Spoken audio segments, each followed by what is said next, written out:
सत्संग इस कलयुग में एक ऐसा सहारा है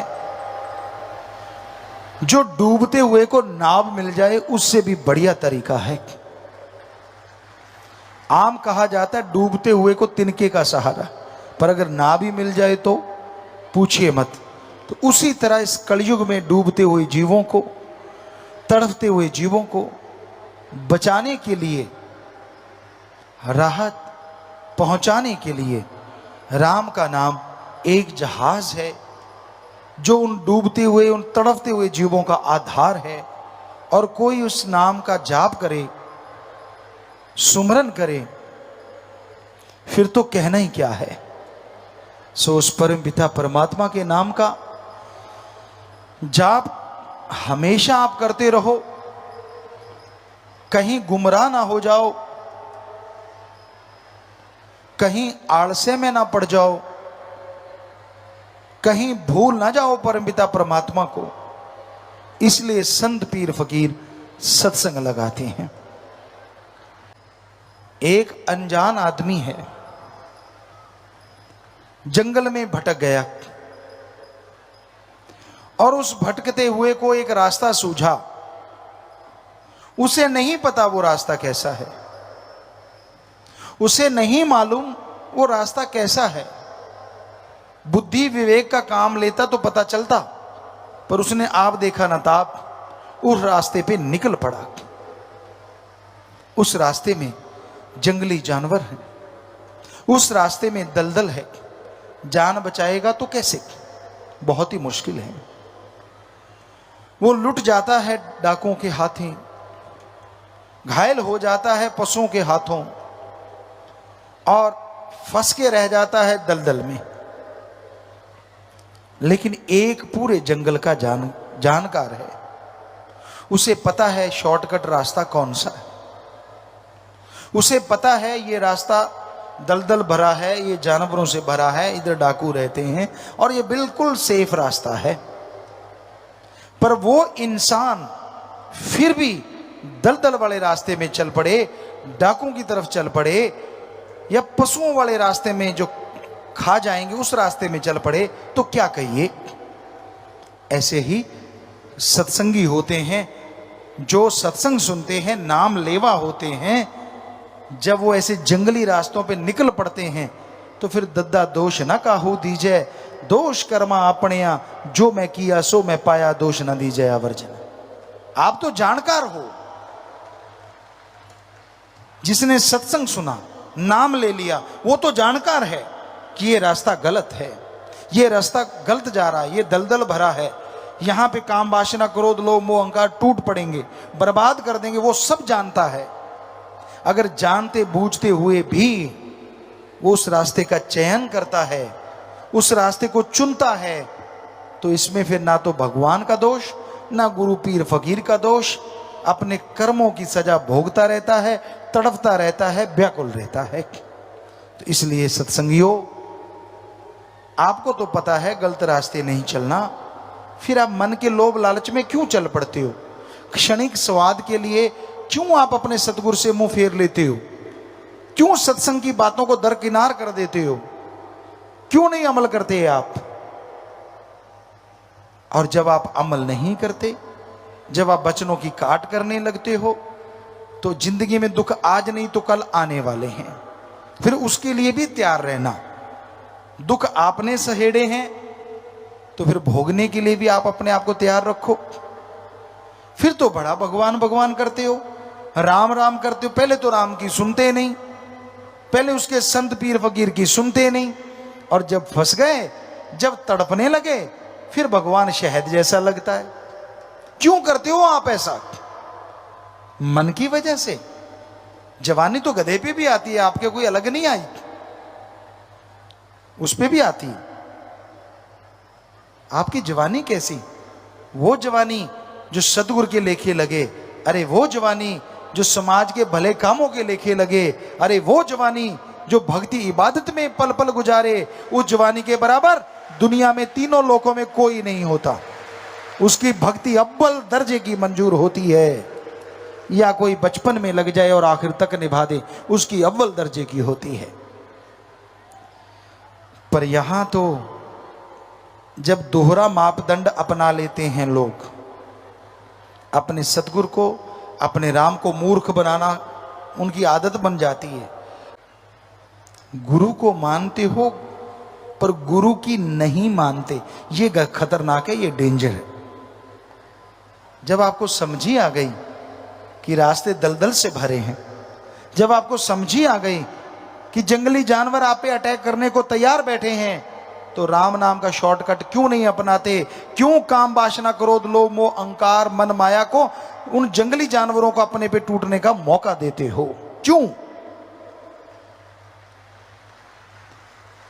जोश जवानी का। परम पिताजी ने एक भजन बनाया है, और वो ध्यान दें, जवान नौजवान जो बिगड़ जाते हैं, जो मानते नहीं, सदगुरु की भी रखते हैं लात, दूसरी तरफ भी रखते हैं, गलत कर्म भी करते हैं। गधा 25 उम्रा जोर जवानी का, कि जब 25 साल तक की उम्र जो है ना, दुलत्ते झाड़ने वाली है। किसी को रोक दो आप, माँ बाप भी रोक दें तो उनका दुश्मन बन जाता है। मुझे रोका तो कैसे रोका, मैं मर्जी का मालिक, मैं करूं सो करूं। यानी गधे की तरह दुलत्तियां झाड़ता है। संत पीर फकीर समझाएं, अगर उसकी मन की बात कहते रहे, हाँ जी हाँ जी हाँ जी हाँ जी हाँ जी हाँ जी, फिर तो बड़ा खुश। और आज हम जो थोड़ी करारी बातें सुना रहे हैं तो थोड़ा रूठेगा भी, हमें कहते रहते पिताजी तो, और तेरे बाप को कहें भाई, गड़बड़ तू कर रहा है तो तेरे को ही कहेंगे ना, तेरा बाप करेगा तो उसको भी कहेंगे। तो हमें तो आपके चौकीदार जो हुए, आपकी निगाह जो रख रहे हैं कि मत करो बुरे कर्म, और हमें दिख भी रहा है कि करोगे तो फिर भरोगे, फिर चिल्लाओगे, फिर रोओगे कि मेरे साथ ऐसा क्यों हो रहा है। आजकल क्या बच्चा, क्या बूढ़ा, क्या जवान, सब काम वासना क्रोध लोभ मोह अहंकार मन माया की गिरफ्त में है। बचा हुआ वही है जिसने सच्चा इश्क उस वाहिगुरु से, सतगुरु मौला से किया हुआ है। वो चाहे बच्चा है, जवान है, बूढ़ा है, वो ही बचा है। वरना इस कलयुग में मस्ताना जी महाराज के वचन कि यार सतगुरु का आशिक तो कोई कोई है, सब माया के यार हैं। तो हम ये कहते हैं उस सतगुरु की कृपा से ही कि आज बहुत से सतगुरु के भी यार हैं, बहुत बच गए उनके रहमो करम से, उन्हीं की कृपा से। खाने को घी दूध मेवे मिठाइयां खनिज लवण विटामिन्स मिले तो कोई गंदगी के ढेर पे चोंच क्यों मारेगा बताइए? नहीं मारता ना। अब दूध पड़ा है, मेवे है, पनीर है, मिठाइयाँ हैं, हर तरह की सब्जियां हैं, जो आपको पसंद वो सारा सजा हुआ है, लड्डू जलेबियां जो भी आपको अच्छी लगती हैं, उसको छोड़ के क्या आप कूड़ा करकट खाओगे? सवाल ही पैदा नहीं होता जी। आप तो उनमें से भी चुन के वो खाओगे जो सबसे स्वाद आपको लगता है। पर हम देख रहे हैं कुछ कुछ बच्चे ऐसा भी करते हैं कि सारा कुछ छोड़ छड़ा के गंदगी के ढेर में चोंच मारते ही मारते हैं, मानते नहीं। वो उनके घेर अड़ा हुआ है मन का। जवानी उनको लगता है हमारे पे आई है और किसी पे तो आई ही नहीं, पहले वाले तो ऐसे बूढ़े हो गए, सीधे ही बूढ़े जन्मे थे बूढ़े ही हो गए। अरे उम्र का तजुर्बा होता है। गुरु से सीखो तो बचपन में भी बुढ़ापे जितनी शिक्षा सीख लेता है आदमी। बुरे कर्म छोड़ दो, इनमें कुछ नहीं रखा, और गुरु पीर फकीर के वचनों से नाता जोड़ लो। क्योंकि अगर उस सदगुरु मौला से नाता जोड़ के रखोगे तो ही खुशियां हैं, वरना भाई फिर चारपाई तो कहीं गई ही नहीं। हमारा काम समझाना है। आपको बुरा लगे तो भी कोई बात नहीं, आपको अच्छा लगे तो भी कोई बात नहीं। क्योंकि एक टीचर जो है वो तनख्वाह लेता है, वो पढ़ाता है। कई नहीं भी पढ़ाते, गपशप मार के भी आ जाते हैं, लेकिन अगर टीचर पढ़ाता है तो उसका काम तो हो गया। बच्चे फॉलो कितना करते हैं वो एक अलग बात है। कई टीचर ऐसे होते हैं जो बच्चों से फॉलो करवाते हैं, उनको दर्द लेते हैं, पूरा पेन लेते हैं उनका। पढ़ाया, फिर फॉलो करवाया, फिर फॉलो करवाया, फिर अपने तरीके से वो उनकी जांच करते रहते हैं कि कहीं भूल तो नहीं गए। तो वो टीचर सबसे सर्वश्रेष्ठ होते हैं और उनके बच्चे मेरिट लेके उनका नाम रोशन करते हैं। पर वो टीचर कब तक पढ़ाएंगे? जब तक आप 15-20 साल के नहीं होते, 25 साल के नहीं होते। डिग्री डिप्लोमे ले लिया फिर तो आप पढ़ाने वाले हो गए। पर इस कलयुग में एक टीचर ऐसा भी होता है जो पढ़ाता ही रहता है, और वो होता है सच्चा गुरु। उसके लिए शिष्य बड़ा ही नहीं होता, छोटा ही छोटा, छोटा ही छोटा, छोटा ही छोटा रहता है। हर पल उसकी निगाह रखता है वो, हर पल उसका ध्यान रखता है वो, कदम कदम पे समझाता है उसे, वो समझाता चला जाता है। ना बेटा इसकी ना सुन, ना बेटा उसकी ना सुन, तू अपने जमीर की सुन, तू अपने सतगुरु की सुन। सतगुरु और जमीर की सुनेगा तो तेरी तकदीर बनेगी, दुनिया की सुनेगा तो बनी हुई तकदीर का बेड़ा गर्क हो जाएगा। मन हावी होता है, किस पे नहीं होता? आदमी तो आदमी है, लेकिन सतगुरु की जो मान ले वो भी भाग्यशाली होता है, वो भी भागों वाला होता है। जो मान के अमल कर लेता है, चाहे कुछ भी क्यों ना हो, फिर भी मालिक उस पे रहमो करम बरसाता रहता है। तो इसलिए मौसम बदले ना बदले, उसमें ठंडक आए ना आए, हे भक्तजनों, हे प्रेमियों, हे मालिक के प्यारों, अगर सतगुरु पीर फकीर पे दृढ़ यकीन रखोगे, नाम का सुमरन करोगे, सेवा करते रहोगे, परहित परमार्थ में तन मन धन से लगे रहोगे, तो यकीनन यकीनन, पर जिसने दृढ़ यकीन कर लिया, दृढ़ विश्वास रखा, उसके कभी पतझड़ नहीं आता। उसके तो बहारें ही छाई रहती हैं। देखने वाले बल्कि हैरान होते रहते हैं, यार कल ये ऐसा था, आज ऐसा होगा, यार ये कहां से कहां पहुंच गया, कैसे? पर कावां दे आके टग्गे नहीं मरदे। अगर वो आपकी निंदा करते हैं, आपसे जलते हैं, तो आप मत जलो, आप मत निंदा करो। उनके जलने से, उनकी निंदा करने से आपके और कर्म कट जाएंगे और आप माला माल होते चले जाओगे। कोई नजर नुजर नहीं लगती सत्संगियों को, ना बुरी नजर लगे ना अच्छी। मालिक की अच्छी नजरी सदैव उन पे छाई रहती है। ना उन्हें दुख आता है ना सुख। आप सोचेंगे दुख सुख ही नहीं आता तो क्या फायदा, सुख तो आना चाहिए। नहीं, उन्हें परमानंदी रहता है। सुख का पता तब लगता है जब दुख आए।